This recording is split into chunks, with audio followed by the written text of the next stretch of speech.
Hi everyone, this is Dr. Stephanie O'Hare and welcome to Relationship Klinic. I told you this particular episode I'll be talking on personalities of people. In relationship, we cannot avoid personalities because we encounter them every day in people. In fact, anybody you've seen, that whole person is a total package of personality traits.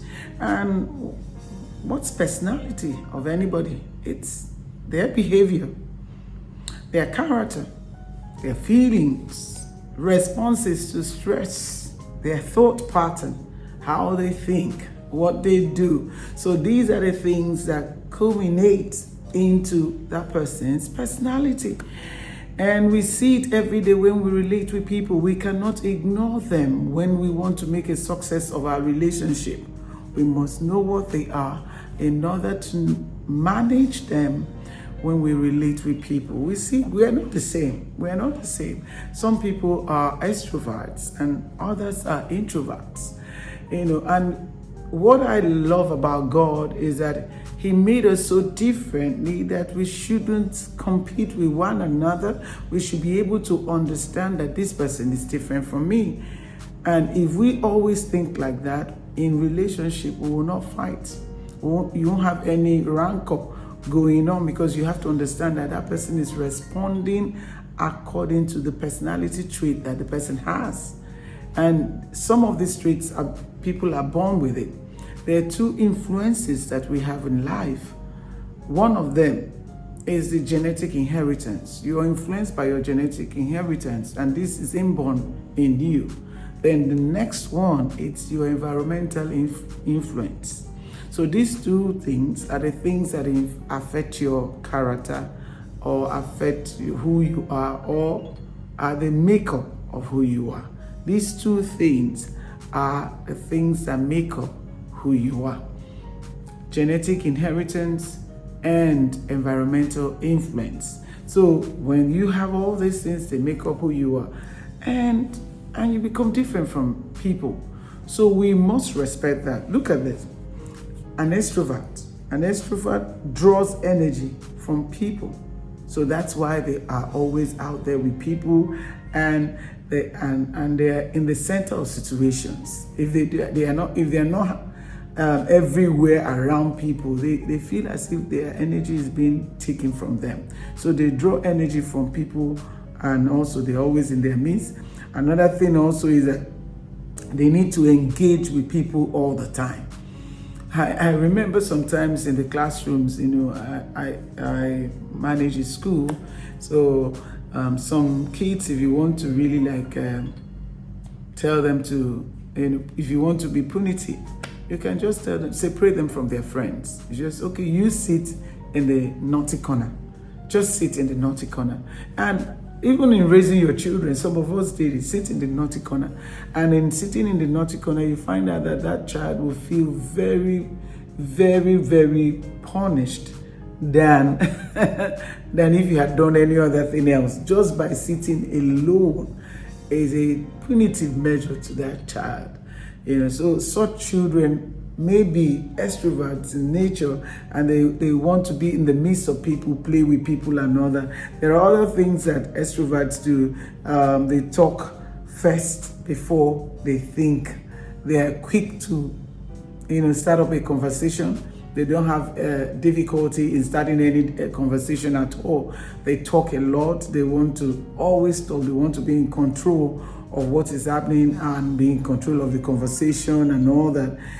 Again, they also open to initiate things without also planning because they are extrovert and they are happy with being with their friends. So they always also start up something without just thinking, how will this thing come to end? Will it end well or will it not end well? They just step out and do it,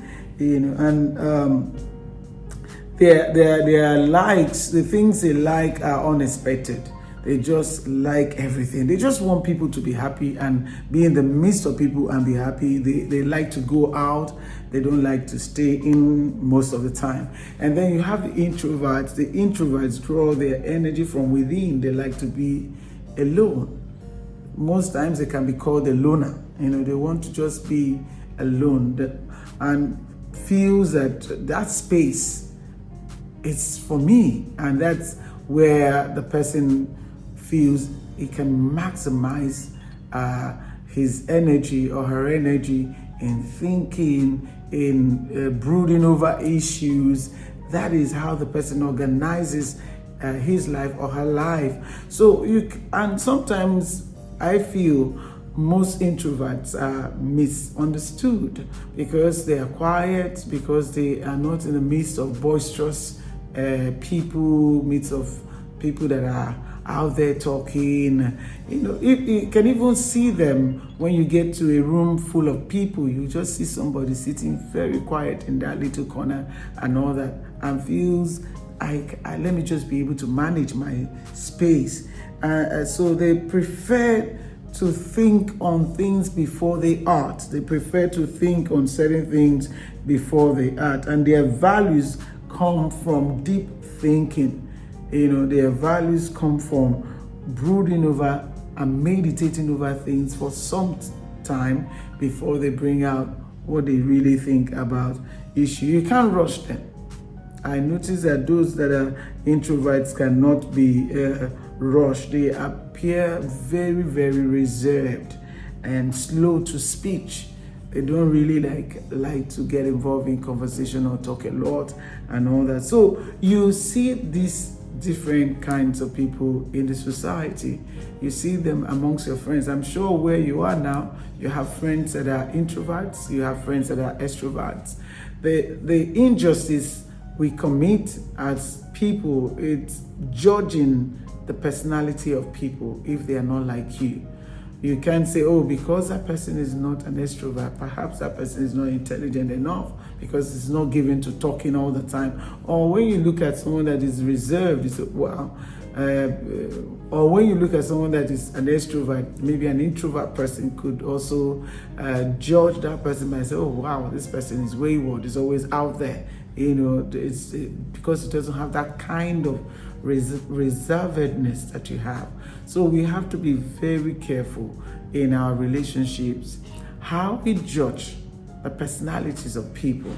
And sometimes not sometimes, most of the time, the personalities have their advantages and disadvantages. So when you find yourself having one of these personalities, you only have to learn how to manage your own disadvantages. But however, we shouldn't be quick to judge our friends when we want good relationships, because there might be a reason for that behavior. And if we know the reason, then we can help them. Thank you, everyone. Thank you for watching. I will see you in the next video. Please do click and subscribe to this channel. See you some other time.